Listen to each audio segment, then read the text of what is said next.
Welcome to Bird's Eye View at TechFutures 2025. The summit is where technology, business, and culture converge, as you guys know, and there's no one better to speak to that intersection than our guest today.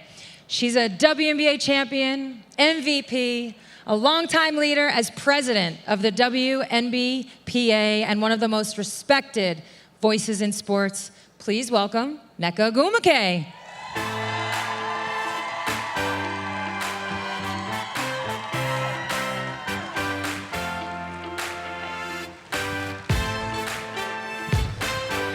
You forgot to mention I'm your friend. And my friend. Hey, Nneka. Hi. Welcome to the show. Thank you for having me. And hello, everybody. Yeah. Thank you for coming on. We have so much to get to, so much current news in the WNBA. Obviously, CBA negotiations are ongoing. But today's show is a bit of like a tech collab. So we're also going to talk about women's sports and tech and where they collide and where you sit at all of that. I'm going to wait for this helicopter. It's a chopper. Pew, pew, pew. Chopper Okay. style. So let's get started with a quick question. I have a quick question for you. Let's do it. What is in Nneka's phone? What's Nneka got going on her phone right now? What do you want to know? Let me hear, what's your top podcast? Okay, top podcast. Let's do it. Definitely The Daily and Up First. That's a good The one. Maintenance Phase. The Read for sure. And Kiki Palmer's podcast. Oh, so you're like a podcaster. I'm you a- listen. I'm a- Where's Bird's Eye View in that? Can I just take a Oh, look? I mean, obviously, Bird's Eye View. That's number one. She forgot My to tell bad. you. All right. What's like your most used app? Okay, yeah, so I wanted to pull my phone up because this is very interesting. So my most used app is Messages. Yeah. Of course. Second most used is TikTok.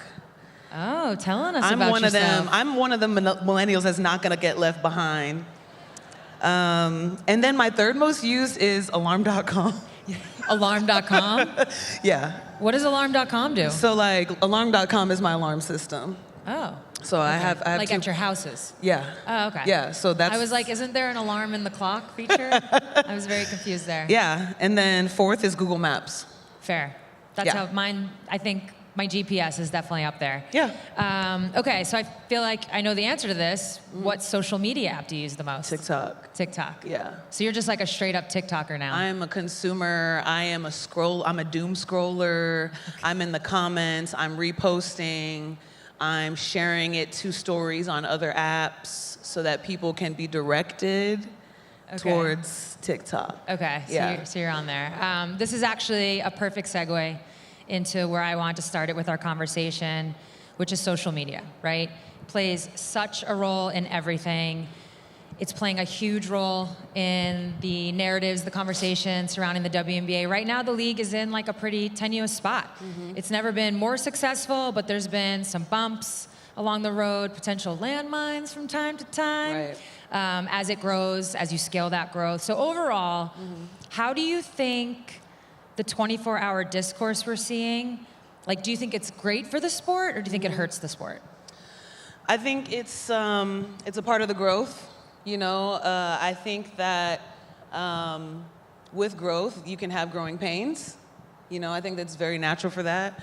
But I also remember a time when it didn't exist, you know, and I feel like we can be proud of the amount of engagement that we're getting. This is something that I've said from the very beginning. Us as women athletes, we've always been in a position where we're like, be grateful, be grateful, be grateful. So every interaction was meaningful. You know, you always interacted with your fans, and now our fans are online, you know, and they have community. And so that engagement is growing exponentially. And thankfully to social media, there's more avenues in which they can reach us, they can get to know us, than we can reach them. But then it also comes with trolls, which I think is natural. But how we manage that, I think, is going to prove our sustainability and evolution as we see social media exist in sport. Okay, how do you personally manage it? So how do you manage it from like a business standpoint? Like, you're a business, so Yeah. how are you managing that? And then how do you block it out when you need to, right? You can't let it dominate your day. Well, as a business, as someone who has obviously a public-facing brand, I do have a social team that helps me. I okay everything. I help create everything. But they do an amazing job of executing the creative vision that I have for how I want to have my social media and digital footprint. A lot, if not all of the content is sourced either by me or by them. And then I also try to be very intentional with timing and understanding what's happening in the world today, figuring out how I can engage in a way that is meaningful to me, but also can be impactful. Learning how to, let's get that out of the way. It was on my neck. Yeah, okay. Learning how to be myself while also being in the brand. And then, when it gets to, because I am a consumer of social media, I am an individual who likes being on social media. I just report as abuse if you mess with me. Oh, you use the report button? I use report as abuse. I'm not even gonna lie. Sorry. You're like, do you I'm block not people sorry, too? but yeah, like if someone is like saying something crazy, I just report as abuse. And then you can dispute it with the social media company. That's I love that. Yeah. I love that. I actually just downloaded an app called Opal recently, which basically just shames you when you try to go on your apps. You set up times. Let's say from 10 a.m. to 4 p.m. You pick the apps you want it to block. And you can get into them, but you got to go into Opal, you got to wait a couple seconds, and you got to hit 3 buttons, so it just makes it a little difficult. And honestly, it works. I open it, and then even in the 5-6 seconds I have to wait, I'm like, do I really want to be doing this? So it does work. So okay. I recommend it for anyone who's in need. I've also heard people putting certain apps in grayscale. Yeah, I've heard that helps. I think that would definitely work for me, which is why I haven't done it. Yeah, it says a lot about us. Yeah. You want to stay on there. All right. Do you think the WNBA, especially in this moment of CBA negotiations, and I'm talking everybody in the ecosystem of the WNBA, do you think they're online too much? Is too much happening online? I feel like it feels like too much because we haven't been to this point. I think there may be perhaps a way to balance it out. I do think what is happening, though, is that there are a lot of parasocial relationships happening where someone could walk up to you and be like, oh my God, what you had for dinner was amazing. And it's Chef just kind of like, you weren't there. I don't know who you are. I'm really trying not to be disrespectful, but I understand the amount of emotion and how committed people are to wanting to get to know us and support us. And I found on social media, at least, that these types of relationships are steering away from the main thing, which is the game. Right. You can always see it during free agency and trade deadline where it's no, they separated them. And I'm like, yo, she went from a 500 team to a top 2 team, and so it's interesting, but I also do think that it's a way for us to kind of learn ourselves online, but then also hopefully maintain that engagement that still keeps the sport the main thing. Okay, all right, Yeah. let's get into some of the CBA negotiation stuff that's happening. For you personally, how are you balancing just as president, but also just a player in this league, the responsibility, I guess, to both want to have a league, of course, but also, making sure you're getting what is rightfully yours? How do you approach that balance? Yeah, you've been in our position before on the executive committee. You know how it is. You want to make sure that you come to the table prepared to negotiate. You also want to not lose yourself in what the collective also wants. You want to also be able to use your individual voice. And so I'm always very careful about how I express myself as Nneka, how I express myself as the president, how I express myself as a member of this union, and how I express myself as a player in this league.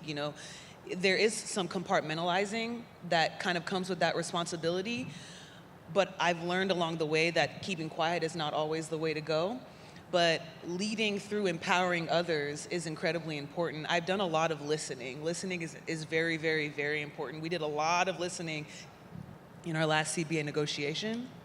And so hearing people out, but then also making sure that everyone is engaged And then when you listen to others, you also get to learn some things that perhaps even in a leadership position you wouldn't have considered. And it's just kind of like balancing all of that in flow as I go. But then too, making sure that the main thing still stays the main thing. You know, like in season, yes, I'm available. Yes, we have meetings. Yes, I engage when we need to, but I'm also here to play. You know, I'm here to play basketball. That's what I want to do. I want to play again and again and again, which includes a season in 2026. But it's not going to happen unless we come together and understand what the main thing is and ensure that we can get a good deal done, because that is what we deserve, you know? Not losing sight of what that is and how we can get there shouldn't mean that it won't happen. Absolutely. I love that. So something that I think all of us who've been in the WNBA for the last however many years you want to put on it, have had to balance this. And I'm curious how you think of it. Mm-hmm. The balance, and Megan and I actually talked about this a little bit on a touch more yesterday on this stage.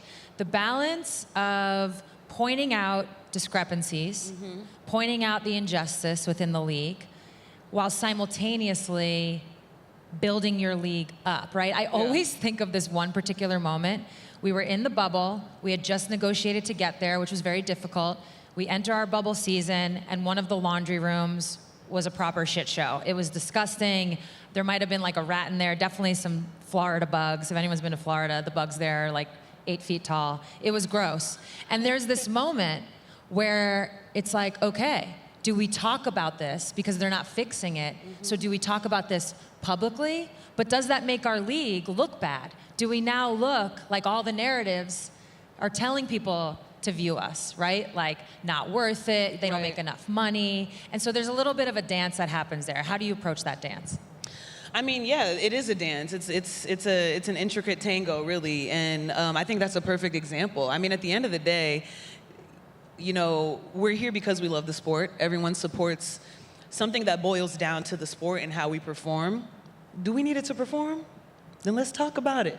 You know, like if it's going to make my life easier to be able to go out on the court and do what I need to do, let's talk about it. Now, how we talk about it, who talks about it, when we talk about it, that's where we now engage perhaps the collective movement. You know, we had a lot of experience of that in the bubble, where it's like, hey, we need to stop and talk about this. This is what's important right now. What are you feeling? How do you feel about this? What do you think we should do? Then once everybody kind of speaks about it, you can kind of figure out the direction that you need to go. But I think we've learned time and time again that keeping quiet is not the answer, but there also is a way to speak up where you can be heard. Yeah, and to finish that story, the laundry room, Alicia Clark went on First Take, talked about it, showed pictures, and what do you know, the laundry room got fixed like the next day. Like the next day. And that's when we talk about, as players in the past, being incentivized to speak on these things publicly. So real quick, for those that haven't seen this update, which I don't know how, if you follow the WNBA, but you haven't, Nafisa Collier gave a statement, a 4-minute statement, essentially calling out leadership, calling out Kathy Engelbert, the commissioner. Kathy Engelbert then had a press conference, essentially denying some of what Nafisa said there was a meeting with Nafisa the next week. A couple days later, Nafisa then cancels this meeting. So this is where we are currently, just to give you a quick update. How have you, what's your thoughts on the whole back and forth of it all? Well, I mean, I think what Nafisa did was an exceptional display of that leadership, of speaking truth to power in a way that she can be heard. You know, we've had players do it in the past, we've had teams do it in the past, and today this is where we're at, and this is not where we want to stay. And I think that that's exactly why she's a member of our executive committee. I agreed with what Nafisa said. You know, I think everybody has a way of communicating what they said, and I think she really spoke a lot of the sentiments that the players had been expressing, many of which, to be honest, were conversations that have been had, not publicly, with leadership, but she took it upon herself to use her platform in a way that was monumental and is going to contribute to the transformational change that we're going to see.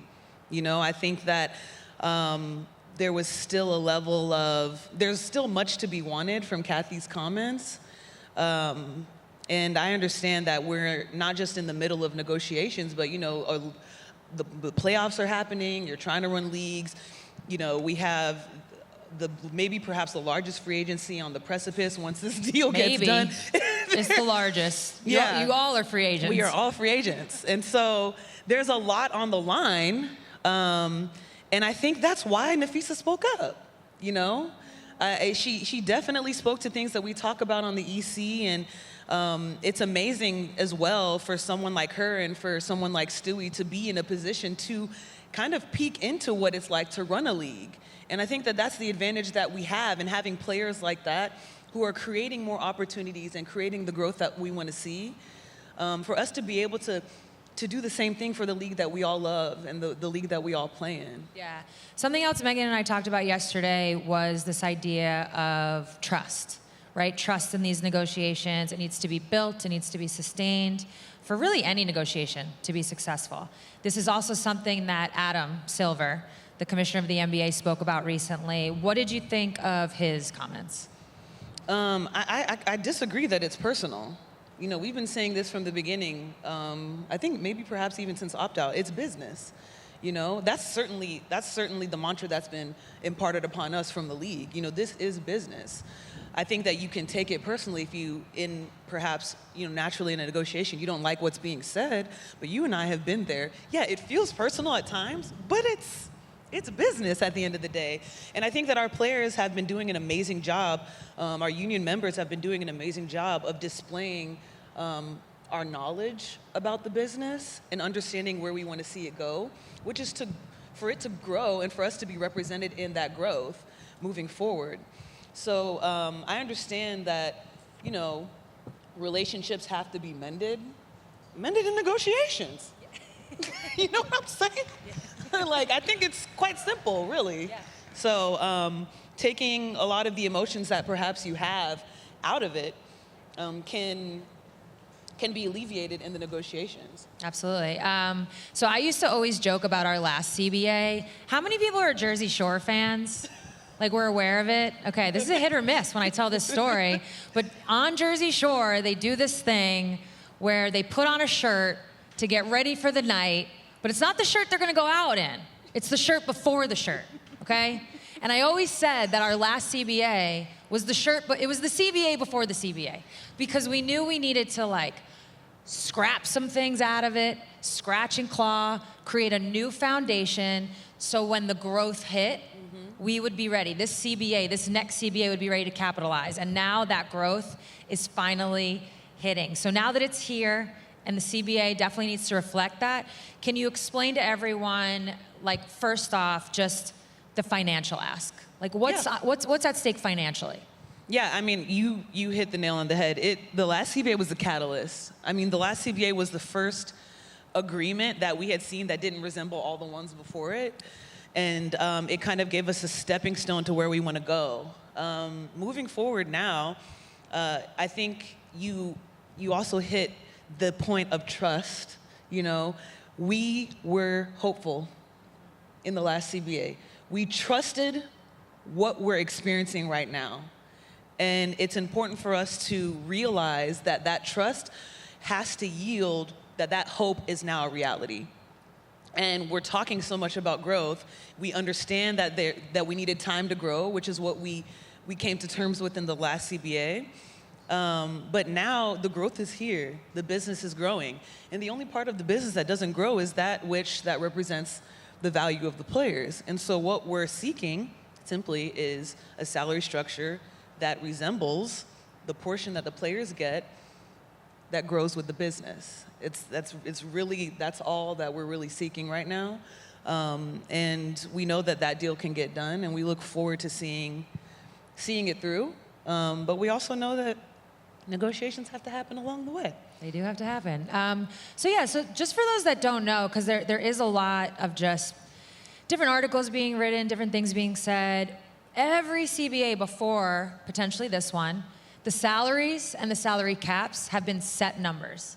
They haven't been any kind of rev share. Even sometimes I see a 9% number, and I think that's actually just based on the set numbers and what people think revenue is, and they're just pulling that number. So it's not like we were getting 9% or getting this. It was just set. Yeah. And I think what players are asking for now is to have skin in the game, to grow with the business in a way that they've never been able to grow with it. Yes. And my apologies, I was not clear enough, but yeah.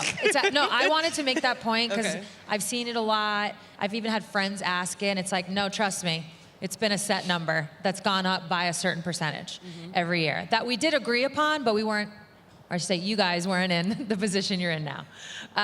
Okay, so you've been talking about a transformational CBA. What's something that we haven't seen in a CBA before that you'd like to see that maybe hasn't gotten as much attention in the press?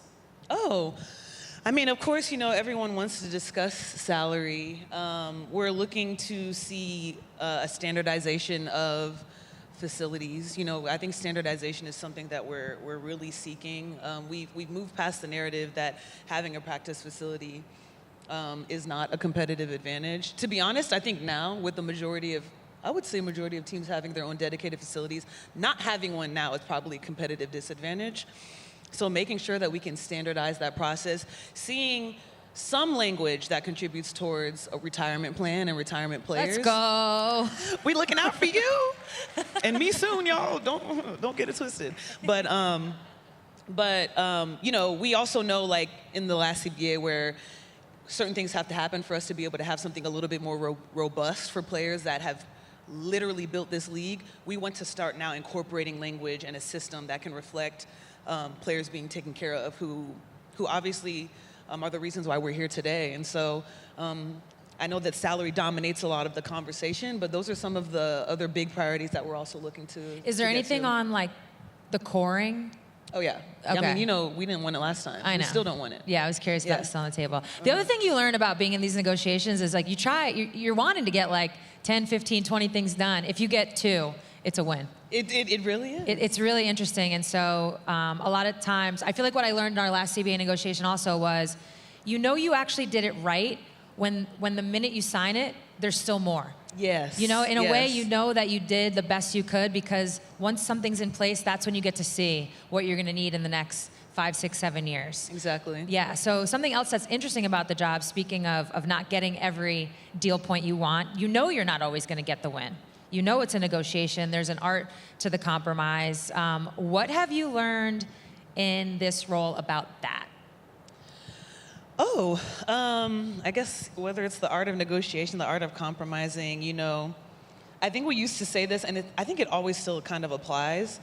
Everyone is not going to get everything that they want, but you can walk away content or, I guess, accomplished if everyone gets a little bit of what they asked for, There's really virtually no situation where, we can all say, I got exactly what I wanted. But if there is a part of you that is represented in the agreement, then we got somewhere. Now, where you start running into issues, which I think towards our last CBA negotiations, we had to go back to the drawing board where some players didn't feel like they were being represented the way that they wanted to. And that's fine. But I think that's where I really learned, okay, we're trying to create something new, whether it was even like prioritization and trying to understand what that would look like, ensuring that you're not shutting out a certain group of people, both on our side and also, I'm sure they do it on the league side as well. So understanding that takes a little bit of time, that takes a lot of listening to, and then it is more than okay to go back to the drawing board. Because when you decide to overlook a conversation, even if it's something that doesn't get done, it was there, we addressed it, all right, we're now realizing that may not be as important as we wanted it to be, to ensure that everyone can be represented in the change that we're looking to make. No, that's actually great advice. I'm sure we have people in the audience who either lead teams or are part of negotiations. So that's really great advice. I actually just did a show with your sister called Second Acts. Go check it out. And we shared a story from our last CBA where the whole idea of sometimes you got to go back to the drawing board. We shared the story about, so I'm going to share it with you guys here, about getting to a point in the negotiation where numbers were agreed upon, salary numbers, salary cap numbers, and me, you, and Shanae kind of backdoor some things, and we were like, we think the max can be higher. And we literally crunched the numbers, came up with $220,000, and had to present that to the league as the new max. But there was concern there was concern that we were doing it too late, that it was bad faith. Right. But the reality was we knew that was what best. And I think that would be what I would also share as advice is when you know something is best because you're the one who has the experience and the knowledge of what's actually happening, it's never too late. It's never too late in a negotiation. You can't be scared. Right. It's always good faith also when you're coming from a good place. Right. So you've now held this role of president for 3 terms, running unopposed each time. Everybody knew. Yes. Everybody knew. They were like, she's the best, just let her do it. Can you talk people about... to want to run. You just want to have somebody to beat? What is that? Nah, I'm you just knew like, everybody was voting for you? Y'all. It's a great job, I promise. Nneka's got it. Oh, yeah. But talk about the legacy piece. Mm-hmm. Like, what legacy do you hope to leave in this role for future generations? I mean, honestly, you know, in this role, I came in not knowing nearly as much as I thought I needed to, but I was empowered to believe that I could accept this role and do something with it. I wanted to go in kind of like ears open, eyes open, and not assuming that I knew the responsibility that was ahead of me based off of what the idea of what being a president was, you know. But then I really love the aspect of teamwork and engagement, and so, you know, with the help of our staff and, you know, and Terry and expanding our EC and creating a stronger governance around it, it really helped me kind of lean into the role of doing a lot of listening, making sure that I can engage with players. I mean, to this day, I'll have in-season, out-of-season players will text me, call me, you know, which also I realized, I'm not gonna lie, y'all, like, even though I compete against people, they still gotta like me.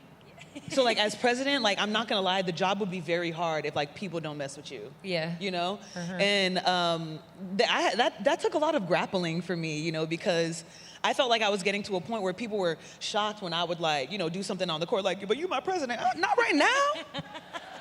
What the hell? I'm trying to win. Like, what? Are you talking about Nafisa last year? Fee and me are competitive, you know what I'm saying? Yeah. But I'm not about to be diplomatic. Going for a rebound? What? Are you kidding me? But I love Fee, you know, and so I love all the players, and I realized that having that role meant stepping outside of my box, maybe perhaps having conversations with people that I wouldn't normally, making myself available in a way that I wouldn't normally. And I think, I mean, if that is a legacy, I would love for that to be it, but mostly I want this to be a coveted role. I mean, for the longest, when I entered, I mean, when I tell you people were avoiding being on the EC like the plague, I'm hoping that it's something that people want to do now. Yeah, that's amazing.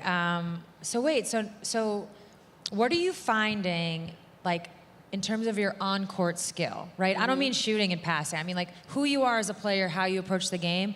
What is translating into roles that whether it's as president, whether it's you as a businesswoman, you enter a boardroom, like, what skills have transferred for you? From being, like, physically on the court to my other roles. Who you are as a player. Yeah. How are you seeing that show up in the boardroom? Okay. I mean, a lot of people like to say, like, I don't have a lot of mustard on my hot dog when I play. You know? You guys know what that means? Who's saying that? Oh, you know what I mean? It's like, you know, she just goes out there and does her job. I'm not like, you know, like, I'm not doing all of that. I don't think I had a lot of mustard either. Only when I was talking to refs. You know, then all my mustard came out. You know, even my mustard is gone with them. Good for you. Yeah, I mean, I'm not gonna lie, it definitely, it's more zen, but I guess, like, I kind of find myself also just coming in as I am, not feeling like I have to posture a certain way, being comfortable with what I know that I can do, what my strengths are, letting the room be the box that I step out of, but not necessarily stepping out of who I am when I'm in the room. I find myself doing that, you know, as a woman who's in business and such, and then as president too. Like, I mean, it's like a team still. You know, you can approach it like a team. Like, I don't know how to bring the ball up and call a play like that. You know, I don't have court vision like that. So if we're on the EC and we're talking about prioritization, I'm gonna talk to Satu. you know, because she's a player who's in Europe and who understands the implications of that. I'm gonna talk to Gabby Williams because that's something that directly affects her. You know, I don't have any kids, and so I'm gonna talk to Sky. I'm gonna talk to Dearica. I'm gonna talk to Dewana. I'm not gonna assume that I know what they need because they're living the experience right now. So being able to use that as a way, using the people around you as a way to support you, that's what a team does, and I find myself doing that a lot. Okay, so let's take it to on the court a little bit. Okay. You're from Houston originally, played high Do school people know ball that? there. Because someone said that they didn't know that. You're from Texas? That I'm from Houston. Oh, specifically Houston. Yeah. My bad. Is there like a big difference? Yes. Okay. I don't go down there. Exactly. You don't go to I Texas. go to Austin. Oh, of course you do. Yeah. Girl. It's okay. Amazing. All right, well, for everyone that doesn't know, Nneka is from Houston originally. Yes. You went to Stanford University. You've played 13 seasons in the WNBA, both in LA and Seattle. 14, Obviously, boo. 14. What? Going into this, you just finished 14? Yeah, girl. I never know how that works. You're right. You know, It's you're so right. confusing. The timing of it is kind of crazy. It's But like yeah. you've been in the league 13 years, but you've played 14 seasons. I never It's know. weird. When people ask me, I'm like, 20-something. I never know. So now that you're on the Seattle Storm, we both know what it means to represent Seattle. How would you just, okay, let's go. How would you describe what makes Seattle basketball culture different from other places? Oh, man. Seattle basketball is like woven into the community. It's very much, it's a way of life. It's not just, there's a game, are you going? It is a way of life. You know, you feel it everywhere you go. You feel the support everywhere you go. When you meet the people who are at the games, anybody who supports, it's very, very cultural. And I really do love that about Seattle. I obviously, I played in LA for a really long time, and it's a very big city, and you could feel the love in LA. But you could kind of like sense like, okay, this is the community that, you know, that the Sparks really mess with. In Seattle, it feels like everybody, even if they don't go to games, they know about the Storm, and I really do love that. Yeah, Seattle has that small city, big city, depending on how you look at it, vibe to it, where it's a big city and that it has the restaurants. Are you going to give us that Thai place? Is now the time? You still keeping a secret? I was hoping she came you were on our gonna show. ask me this Okay, we'll skip it. She came on our show a couple of months ago and was like, there's a Thai spot, but I'm not going to say it out loud. I don't want anyone to know about it. I don't gatekeep a lot of stuff, but This is the one. It's all right. Today's Sinead not the already day. told me. Today's Sinead not told the me day. last week. What? Sinead told me last week. She ordered from there. Oh, you know what? She sent me a picture from backstage. Yeah, she ordered from there. Amazing. You can go there. Sorry, okay. guys. So yeah, Seattle has Yeah. big city things to it, restaurants, shopping, you know. You can go to shows or music, whatever, but it's such a small city, and the sports community has a small town vibe to it. All the sports teams, everybody supports them. You really get to know each other, so it's really special. So it's no secret, I'm part of the ownership, and I've got a bias. Give it up. But how has the new facility been? And how important is it for you as a player, for all players, to have access to like this elite, dedicated facility? The only thing that the facility is missing, Sue, I'm sorry, is my bedroom. We'll work on that. Thanks. It is free agency. Thanks. Not tampering. But honestly, so in free agency before I came to Seattle, you know, it was hard because I'm a loyalist, you know, and it was I think a lot of my decision was deciding to go somewhere else. You know, LA will always have my heart, but at that point, it was just like I gotta do something else. And when I got to Seattle, I think that I had been holding on to this idea that's really been imprinted upon us as women athletes. It's like, oh, you shouldn't be so vain to say that you want to have a facility wherever you go. And I realized, like, no, this is what I deserve. This is what I'm a professional athlete. I need professional facilities, you know? And so I had to break out of the chains of believing that it wasn't okay for that to be a part of why I come, because it for sure is extending my lifetime as a professional. My number one goal this last season was to play in every game and to be healthy for every game. I played in 47 games this past season, and that was my number one goal. And it is absolutely because of where I was training, where I was recovering, you know, being able to call that facility, my home, and being able to have access to it 24/7, I was able to do anything that I needed to do, you know? Wait, talk about the 44-game season, because Yeah. there's been a lot of talk about it. It went from 40 to 44, but the actual footprint didn't change much. So you guys were playing a lot of games and not Yeah. a lot of days. What was the impact there? I mean, I honestly couldn't imagine I couldn't imagine doing it with the 40-game season without the facility, to be honest. Yeah. But something that I like to talk to people about is it's not just the fact that we played 44 games. For the longest, I went back and I did a very rudimentary research. I went back and I want to say for like the span of about like maybe like 8 to 10 years, we were playing 36 games, I think. Yeah. And then we went 1 year to 22. I think that was 2021. That was It was the a bubble season. Oh, the bubble season. Yeah, Then and 2021, we played a lower amount because of COVID. Yeah, we played a lower amount because of COVID, and then we went 38, 40, 44. Yeah, you know? real quick. Real quick. And so it's not, I beg people to understand, it's not that, oh my gosh, we're now playing 44 games, it sucks. When you hear players talking about the cadence of games and the number of games, it's because in the span of 4 years, we went from playing 36 games to 44 games.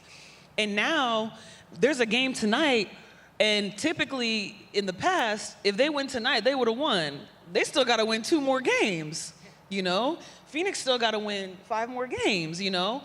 And I'm not gonna lie, it is a lot, even with the charters, even with facility, because we just haven't had enough of a sample size to know long term what it means to play that many games. And I just really want us to be healthy, and I know you guys all want us to be healthy too. So Absolutely. Well, this year, as you said, you played in all the games. You had another all-star level season, averaging 18.3, 7 rebounds, 2.3 assists.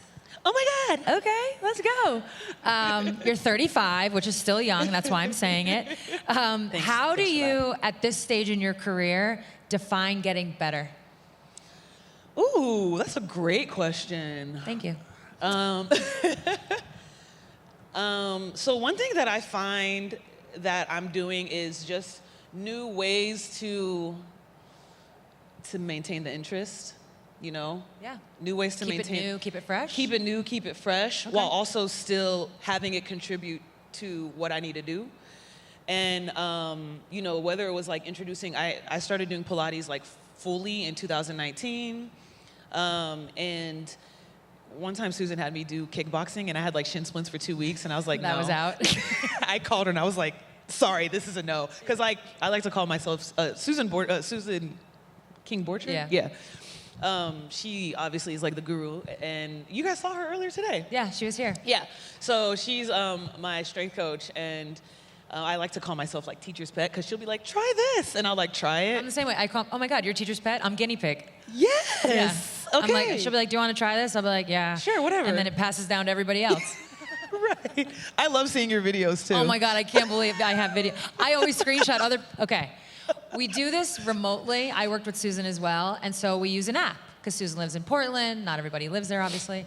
And so you go in the app, and it's amazing. You have your workout, you click the link, and like a tutorial pops up. And it's just another athlete that Susan works with doing the workout. So every now and then, I'll be like, I'll get a Cam Brink video. I'll be getting Kelsey Plum videos. The Diana Taurasi ones are probably my favorite. I got a DT one the other day. They're so funny. Yeah, it's good. Yeah. I didn't know like you it. get mine. Yeah, I get yours too. LOL. It's mostly like on the court when you're doing the balance stuff.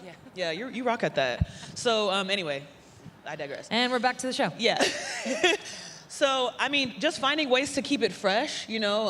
I always, you know, you always have kind of like that year in review, and you kind of discuss what worked and what didn't, and like I'm always the one that's like, everything worked, it was great.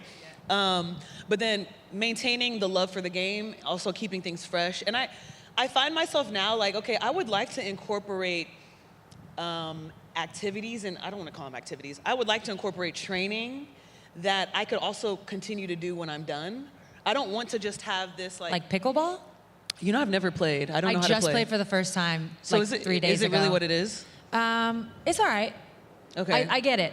I get it. It's like not a lot of movement. I mean, you move a little bit, and so it's not that taxing, so you can play like 6 hours. And at the end, I was like, Oh, the back of my neck's wet. I You sweat a play little bit. 6 hours? Oh, you could play forever. Really? It is not that hard. Okay, but is it enough?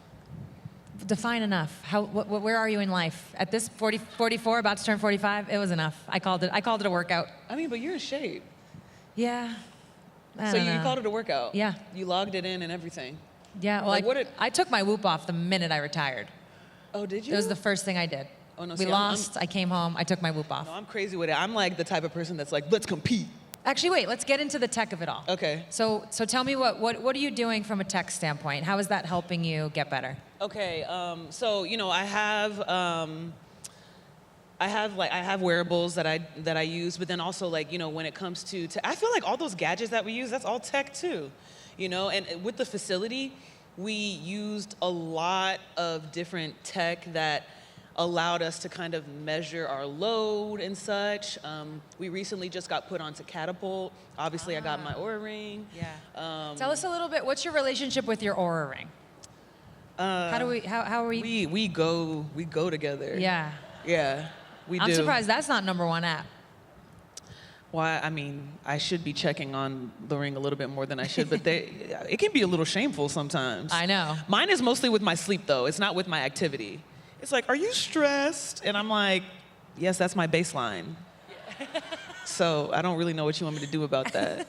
But I do love, because there are times when I'm looking at it and I'm like, oh, I feel great. And then you look at it and you're like, no, you don't. Yeah. How is it transformed how you work out, how you're training? I mean, I think it's transformed a little bit more because Susan's on it. Yeah. You know what I'm saying? So she can see everything She was too. on my Whoop too. Yeah. I mean, I'm not trying to hide anything from her, but sometimes I went to a wedding once, and she, after the wedding weekend, she texted me. It was like Monday morning. She's like, "Are you dead?" Because my numbers were wild. Like crazy. I don't know who wears a Whoop, but it's like a percentage. I was at 2% all the What? nights.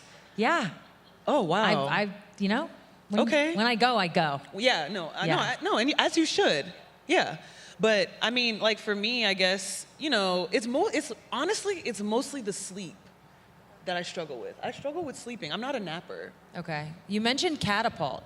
Do you want to Yeah. tell everybody what that is and how you're using it? Yeah. So Catapult is one of amongst many different wearables, which obviously too, you were a part of the conversations around wearables when we were trying to figure out what we could do, and we weren't able in the last CBA negotiations to get it to fruition, mostly because players love wearables. We love being able to get the data, but we have to be able to negotiate a situation where we can have the data, we can use the data, our teams can use it so that they can understand load, especially in a 44-game season. Being able to understand okay, this person needs to push, this person doesn't need to push, and that's something that Catapult does really well. And it's accommodating for women because you just slip it, you have a special sports bra and you slip it in your sports bra and it basically just measures your load and when you can push and when you can't. All great things until, it was informed upon us that, we wouldn't be able to own our own data, The privacy of it all? Where do you land on that? I want to be able to say the data's mine, you can have it. Okay. I don't want to have to request my data. Right. And I feel like that makes sense. I think that there's a level of autonomy, and I think every player has their different ideas around, them wanting to do that. But ultimately, if we can't come to a consensus about that, then, it's not going to happen. Yeah. But you're able to wear it. At this point, you can't wear any wearables in the game, but you can wear it in practice, and they can, figure out how, how everyone's load is a little bit different. We also have some amazing tech when it comes to we have the NOAA system. Yeah, I was actually going to ask you about that. Yeah, what tech are you using that impacts your actual play? Oh yeah, I mean that impacts my actual play. Aside from, I think mostly the tech that we experience in the facility, because in the off season I'm really just using my wearables. But the NOAA system is in the gym, and it basically can recognize you when you walk into the gym, knows who's shooting, gives you the percentage, and so the coaches can go in there and basically log in and see, okay, she's shooting this much, she's shooting this percentage from this area, and then when you have your player development workouts in the facility, it's very helpful for you to understand what your sweet spots are. Yeah. So when it comes to, the wearables, right? So the way you interact with tech, and I'll use the specific example of sleep. Yeah. So let's say you wake up and your Oura Ring tells you you should feel like crap, but you actually don't. Or it says you should feel great because you slept well, but you actually don't. Right. Same thing with some of the, whether it's Noah or some of the other tech you're using in the facility. When it's telling you to think one way, but you might think another, how do you manage that? That's the grace I give myself, you know, a lot of times. And most times, especially as women, we push through what we shouldn't. But I found that when I have my tech and it's helping me perform, the days when I feel like I should push through and it's like, hey, yo, you should take it easy, I have now been considering that a little bit more and communicating with Susan to be like, hey, I know I'm feeling good, but like, can I modify? Sometimes it doesn't mean you have to cancel everything. And I think that that's the anxiety that develops, especially as high-performing athletes. It's like, I don't feel good, I can't do anything. No, and maybe this is also working with Susan that I've learned, okay, maybe we just do something else. You can still do something that helps you, that contributes to whatever your goal is, but maybe we just do something else instead of just canceling everything altogether, or worse yet, pushing through something that you shouldn't have to. Has tech ever revealed something about yourself that you didn't know? And this could be something personal around your habits, or it could be like, man, maybe I shouldn't shoot that baseline shot. I'm actually only 20% from there. So, yeah, I've seen my map chart, and I will say, though, that I'm the type of person that's like, okay, my percentage is low from there, I'm gonna shoot even more, like... I'm gonna prove you wrong, Noah. I'm definitely an overcorrector, and... So did you train differently in a moment like that? I did. I mean, there were times when I was like, okay, well, I need to get more shots here. I need to use my left hand more on this side.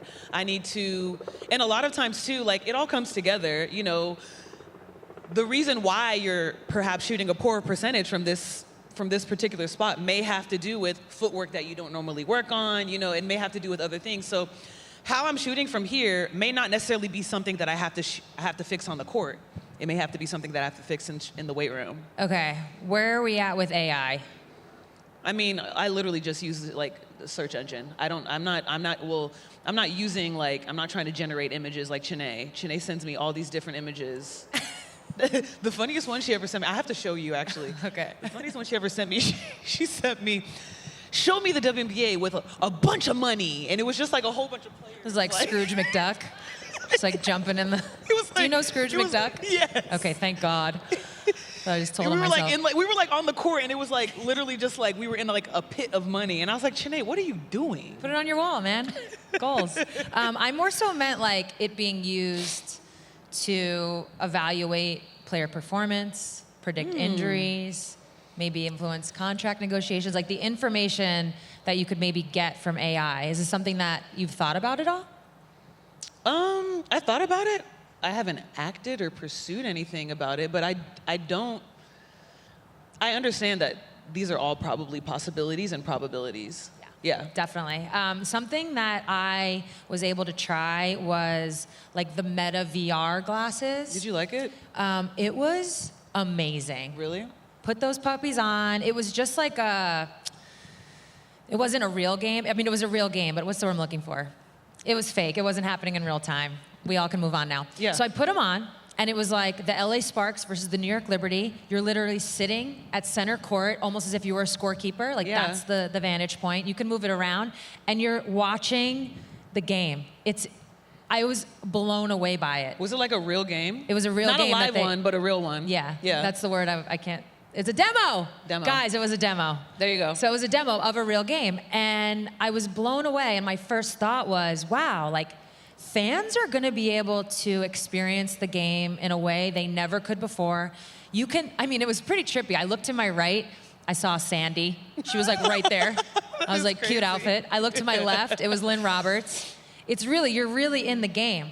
And so, yeah, I thought like, oh man, fans are really going to. So then it got me thinking like, what would you want a fan to know about the game that they don't know, like the insider shit?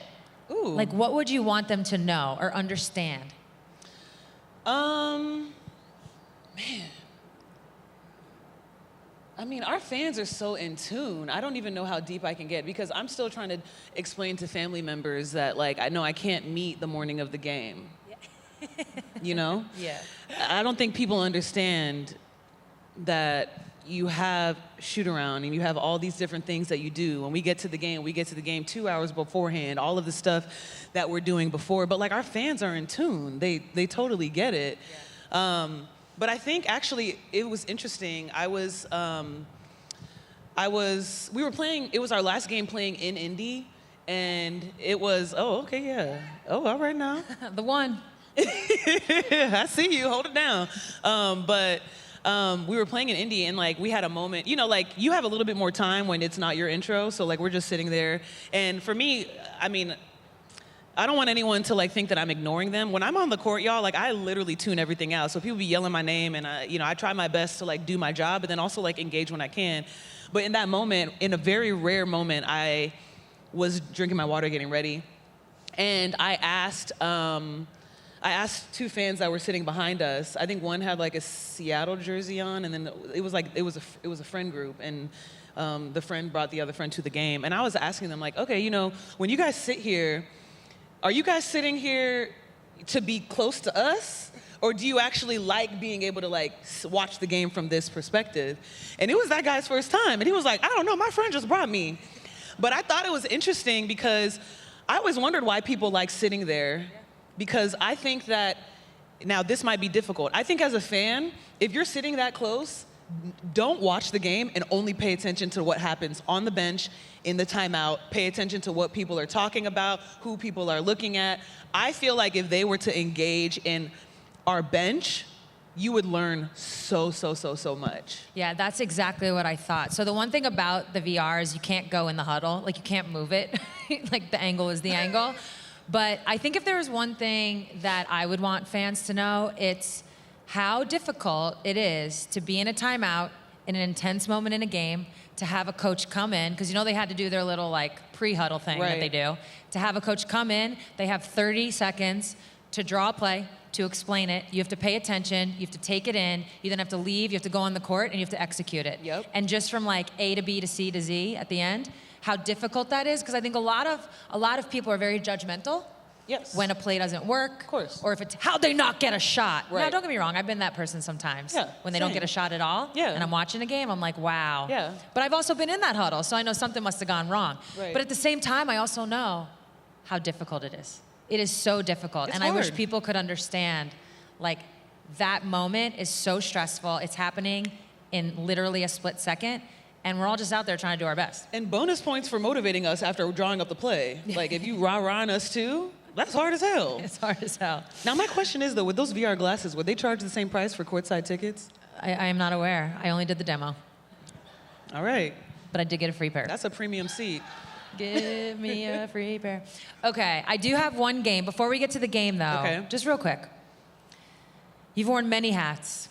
MVP, champion, union president, voting rights advocate. What message do you want to leave with everyone here at TechFutures 2025 about the role technology should play in advancing women's sports and creating a more equitable future, Madam President? Yeah, I mean, I think that we are in the future that we've always hoped for, and especially for women in sport.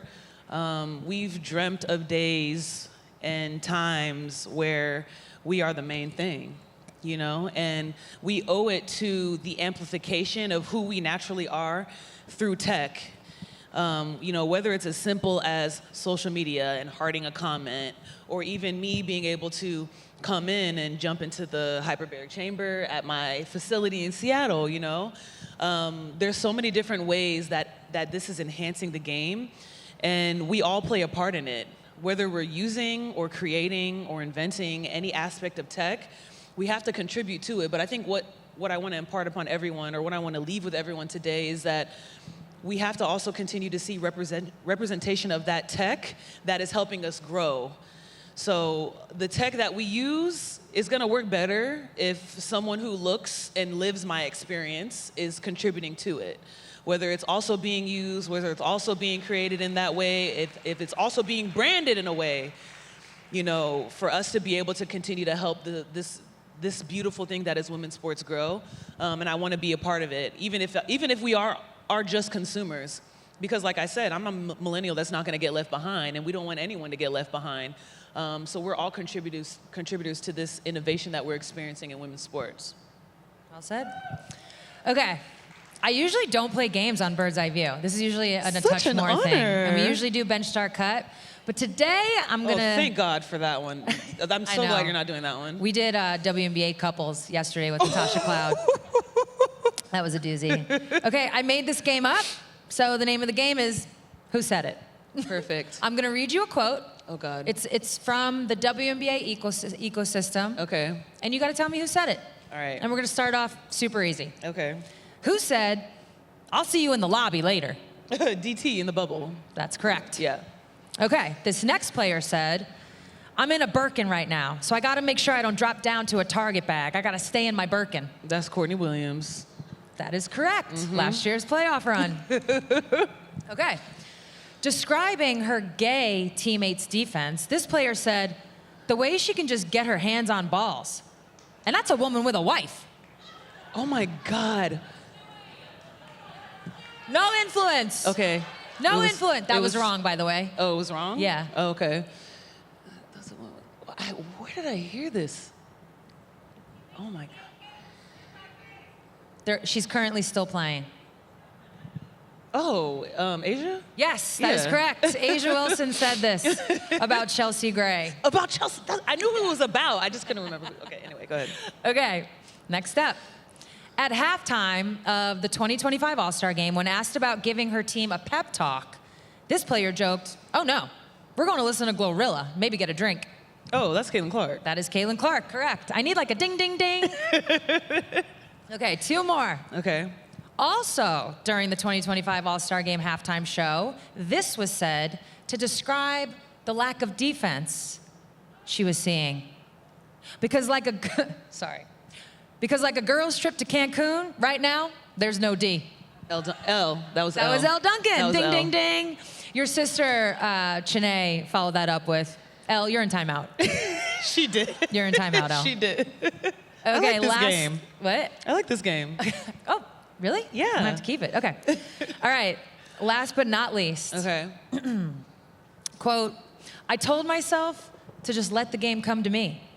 If I try to force it, it's like forcing a fart. All you get is shit." Oh, my God. I know this quote. All you get is shit. Someone's cackling over there. Never heard that one before? I heard this live. I can't. Who said? When was it said? This season. This season, right? This was said, I think, don't quote me. Was this KP? No. Oh. This was dang. said right around the time that her team had lost by 53 points. But it was after All-Star break, so. Oh, was this Asia too? This is Asia yeah, too. This is Asia ding, too. ding, ding. Yeah. She followed it with, "So I just really learned to be patient with myself." So that's good advice. Oh my God. See, no mustard on my hot dog. None of those quotes were mine. Honestly, I knew a lot. I knew all these quotes. These ones came straight from the dome. I tried to search some quotes. Not easy. They were giving me all bullshit. It wasn't I'm easy sure it to was find the funny probably boring. ones. I should have found one of yours. I don't have a lot of, mine are the crypt. I could have quote you from some of the Zooms when we were. Yeah, I was saying some crazy shit on this. No, that wasn't crazy. But uncharacteristic of me, perhaps. One time I did, listen, what you learn, back to negotiations for a second. We have 2 minutes. What you learn is sometimes, the loudest voice in the room feels like the majority of people, but it's not. And so that was happening a little bit during some of our negotiations. They were on Zoom because it was during the pandemic. And there was just this one time where Nneka was like, "You just snatched them up." Because someone was basically saying, "Well, if we ask for X, what if they give it to us?" And Nneka went off mute and went, "Then you get what you want." It was actually, "Then and you got what you asked for. We were all like, damn. And you know on Zoom, when you're trying to keep a straight face? I was like, oh. Because, I mean, No, it was the best thing that happened it was in what my needed to life at that happen. point. But also, too, like, I just think about, like, all the meetings and the calls we were on and how, like, we were, like, we had to have some balls to get on. Actually, I say we had to have ovaries to get on that Zoom call. I say that instead, but when we had to talk to the Board of Governors, like that, to me, that was the hardest call I've ever had to make. Honestly, why don't you tell everybody about that call? Yeah, so we were negotiating, because like, you know, the pandemic was in full effect, and we were trying to figure out what this bubble was gonna look like. So we were going back and forth with the players. I mean, there were low-key mutinies, and they're like, other people were doing some crazy things. And so I was like, okay, let me just try to rein everybody in. I'm talking with Sue, like, we have each other on speed dial. We're talking to each other at like 2 a.m. And it gets to a point where we're like, okay, what do you guys want? And they're like, we want to dedicate the season to Say Her Name in Black Lives Matter, and we want 100% of our pay. And so that's the call that she's referencing. And so, you know, we get to a point where we're like, all right, well, we're gonna do what we can. We're gonna ask for it. We're gonna say that the season's not happening unless this happens. And so it gets to a point where someone's like, well, what if they give it to us? I'm like, well damn. You get what you asked for. You said that's what you want. But I really do think people didn't think that we could get it. I know, and then we had to present that. We had to present that whole thing to the Board of Governors. And then their response, we went through this whole like, okay, Sue, you say this. Okay, Nneka, you say this. After we went through our whole spiel, they were like, okay. And like, when I tell you, like, we're texting each other, we're on the side. Well, again, when you're trying to keep a straight face on Zoom, but you're like, texting on the bottom, like, oh my God. texting on the bottom, like, oh my God, they just said okay. Then we hang up and we call back and we're like, hell yeah! There was actually some tears shed that Board of Governors call. Yeah. There was like a real bonding moment. It was between us and the other side, for sure. It was a moment. It was a moment. Yeah. And so is today. Thanks, Sue. Give it up for Nneka, everybody. Thank you for your time, your wisdom, as always. Thanks, and thank everyone. you to TechFutures. Yes. That's it for Bird's Eye View. Thanks, TechFutures.